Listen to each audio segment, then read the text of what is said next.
certified real. Hey, I'm a little excited. You heard it here first. Certified real. Everyone. You are now listening to Real Talk Podcast. This is certified. You got all these biopics coming out, and that goes Exactly. to the Coleman Domingo conversation with Rustin. You got you got him doing Joe Jackson. Like we could get into that now. Like that's, I mean, well, first of all, like when it comes to Coleman Domingo, like we reviewed Candyman on this show like a couple years ago. I'll be honest, I wasn't really paying too much attention to him until I like saw him like in Candyman and I saw him in Euphoria. And that's when I was like, I started paying more attention. So I'm like, okay, he's a different type of actor. Like he has some this demeanor about the way he like executes his roles. And yeah, I just wanted to kind of get into like I want your thoughts. I'll get my thoughts on like him, acting as Joe Jackson. Right. So I would say Coleman Domingo is definitely one of those guys that has been in it for a while and has just been waiting for his moment. So I'm excited and I'm happy that now is the time that he's kind of having his moment, because I think where we are in cinema is a different place in a sense of like the type of projects that he's going to be able to play moving forward were kind of not acceptable, in the 90s, early 2000s, whatever the case may be. I think he's a very talented person, like from his voice to actually what he brings to a character. He's definitely one of those guys that disappears into the character. Like you don't see Coleman Domingo anymore. You see the actual character that he's playing, right? Like we seen him play a pimp in Zola. We seen him play kind of that antagonist bad guy in Candyman, like we talked about. We see him play biopics, play other people, actual people in a sense. We seen him in The Color Purple. We seen him do classic roles, right? Like that was a role that was not a small time role. Like we've seen somebody in the past play that character and play that character very well. To this day, we still talk about, Danny Glover, that character, etc. Right? So, and then he steps in and do that. We seen him in the Fear of the Walking Dead, playing in that type of apocalyptic world. So he has crazy range. He was also Unicron in the new Transformers film, which I thought was a dope role. And all we heard was his voice, so he has that ability too. And I think that's a secret kind of mixture in a sense that we usually don't see. Somebody that could dominate voice acting and then at the same time dominate being on the screen. And I think that's elite. That's elite play. When you do that, because he's had a lot of voice acting roles. He was in that Teenage Kraken film. So it's interesting. I think he's very, very talented. I'm actually excited to see him play Michael Jackson's daddy. Because I think he's gonna dominate that character. I think he has everything that you need to have. Because we've seen a Jackson 5 biopic. We have never seen kind of in this platform at this level of a Michael Jackson biopic. Like some of the ones that we've seen in the past were terrible. Like they wasn't good films in a sense. So I'm interested in seeing him. Like it's always great. I always say it's always great to when you get news early, like, all right, we got an actor that's gonna play a certain role. We know the character that he's playing already. Like we have a good idea of that character, and then we know how great Coleman Domingo is. So the anticipation of seeing that, I think, is always great, because we don't get that too often, if that makes sense. Like, so I'm excited to see those roles. I'm excited. I'm excited. Like I said, we've been kind of talking about him for a while. Like I've seen. Excuse me. Thank you. Like I seen a while ago that he was supposed to play Nat King Cole in a Nat King Cole biopic. So I saw that too. Yeah, I saw that online somewhere. It might have been on IndieWire, it might have been on Variety. Mm-hmm. Something he was supposed to direct that actually. Right, right, right. But yeah, there's no doubt in my mind that Coleman Domingo would be able to execute that role to the best of his ability. Obviously, a lot of other factors playing, like who's writing the film, who's going to be Right. directing it. But of course, he's gonna, harness that, harness the power of the character. That's what I like to call it.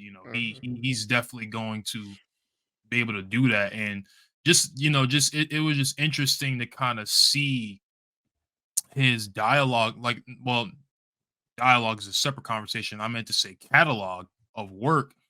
And it's like I love seeing these people that have range in that way. Like when you said Transformers, that right there completely like demonstrates like his level of talent in Mm-hmm. a number of different areas. And I would like to I'm hoping in the future he continues that trend with the voice acting too, because Right. he has a distinct voice. Mm-hmm. And I used to always laugh and joke about the way he talked in Candyman. But Mm-hmm. it's like he has this kind of sinister, evil demeanor to his voice that he can add. And if you remember that scene in a laundromat in Candyman when Yahya Abdul Mateen kind of goes in there and he talks to him, he kind of has this, and then it's like, when you get around a campfire, you tell scary stories, like that whole Right, thing. right, He kind of right. had that. He took you to that place, and then that's Mm-hmm. when it cut to the puppeteering method of Right, right. telling that story. But it's like he has a way of bringing you to a place just purely off of his voice of like just of what's happening Mm-hmm. at that moment. And Mm-hmm. I just and any role they throw at him, I know he's gonna execute it. And him being thrown into the Kang the Conqueror conversation Mm-hmm. just opened up so many So much. Yeah.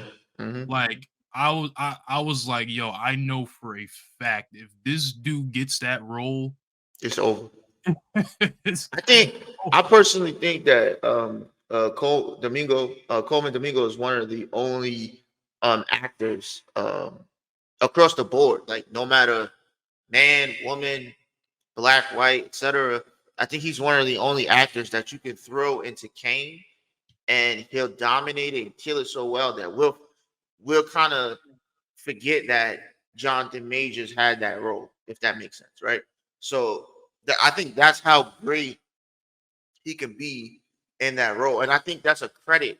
It's a credit to him and his talent when you can think of roles like if we sit down and we talk like, hey, who we think should play Blade, who we think should play, Wolverine or whatever, like as we are going through and then making decisions or whatever, and you can name somebody like Coleman Domingo and think that he could play all of these characters and they will be legit. Like I can see him doing those, not saying he could do Blade or whatever the case, even though I think he could play Blade, but or Wolverine. I'm not saying that Wolverine, but I'm just saying just characters in general. Like when they threw out and we found out that he's gonna play Joe Jackson in a Michael Jackson biopic, I didn't think like I don't know, you know what I mean? Like, oh, that's on point. He's gonna body that. Like that. I could see him knocking that, out of the park.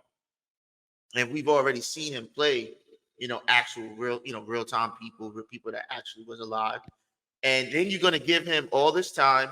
You're gonna give him actual footage of this person. He can learn the way the person walks, the way he talks, how he acts, etc., etc. It's gonna be a no-brainer to think that he couldn't, fall into that role. So I think that's a huge credit to any actor that they can have that. And I think that opened up doors, like you said. Like I think just him being mentioned by social media or whoever threw that out there, that he can play Kane. I think that opens up other doors and get other people thinking like, yo, he probably could play that character. Let's reach out. So right. I And, think it and could even it's open up other opportunities.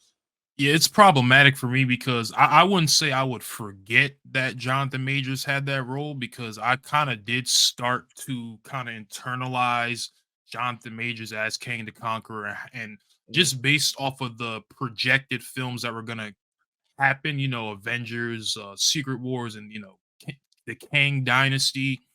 that very short end credit scene at the end of Ant-Man and the Wasp. I think it was the third one, right? Mm-hmm. Where you Yeah. see all the Kangs in that Right. Coliseum. Like that opened up my imagination to like everything that was about to happen, right? Mm-hmm. But now with Coleman Domingo, I think with Coleman Domingo, he's gonna bring a different flavor to Kang the Conqueror. Kang the Oh yeah. Conqueror obviously is this all-seeing evil entity of time. Like he controls time, he is time. And it's Mm-hmm. you have to really have the mindset of like a ruler of the universe in order to embody that role the way it deserves to be like Mm-hmm. performed. Coleman Domingos, I'm waiting on this. Like I'm waiting for them to be like, all right, this is 100% confirmed because they haven't confirmed it yet. Obviously, they're Right. considering other people. We just had the conversation a couple hours ago. They got John David Washington in the conversation now.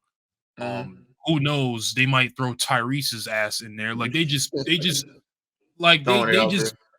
Probably just throwing it out there to see how the world reacts to if they actually casted that person. I think a good idea, since we're kind of on the Kane topic, I think a good idea would be like put that mask on him. You know how he kind of wears a mask and he got the scars. I think we can kind of change his look a little bit, like a Thanos, and then have Coleman or somebody voice it. So like Kane, instead of him being, because Jonathan Majors actually acting as the character, they can kind of switch it over, tastefully into how Thanos is. He's like a CGI character in the film, and then just cast a voice, like a Coleman. So you can kind of still keep some of the features of Jonathan Majors when he was there, even though he's no longer the character. I think that would be an interesting way to go about it. Also, to where you're not like jerking the audience out of whoever it is. Even though we've seen Marvel do it, right? Like we've seen Marvel do it with Rhodes in the Iron Man films, where one movie is this character, is this actor, and the very next movie is a completely different, actor. Obviously, that character at the time wasn't as big, it wasn't a big, crazy, character in the universe, so it was a little bit easier to do. But I think that would be a great idea. Since it's like, all right, we dropped the ball on this, whatever the case may be, accept defeat in a sense. So how can we make this work? I think a great idea is to take that character from it. It's an actual character, like an actual actor in the suit, to switching it over to some CGI. So it's mostly CGI. The face and stuff is mostly CGI. Marvel has the money to do that. And then recast another character and then just fuck with the sound and the voice to make it sound similar to what we would hear from a Kane. And then go forward doing that. So now we just have more of a same exact thing that did with James Brosnan and Thanos. I think Oh, you that talking would about be Josh Brolin? Josh Brolin. Yeah, Josh Brolin. Yeah. So I think that would be the same vibe. Like it could be the same vibe in that sense of what Kane could be. And then you don't have to worry about, casting a certain person and then worry about how he looks. Is he gonna fit? Because that's tough. Like it's tough to like Coleman Domingo. We both can agree that he'll body the role. But then when we put him in the suit, does he look the same? You know what I'm like when you add those other elements, does it look the same? But we know for a fact he could body the voice acting aspect of it. So I think that would be a good choice to go with, a good direction.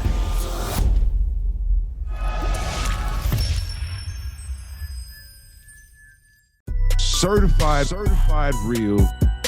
Hey, I'm a little excited. You heard it here first. Certified Real. Everybody. You are now listening to Real Talk Podcast. This is Certified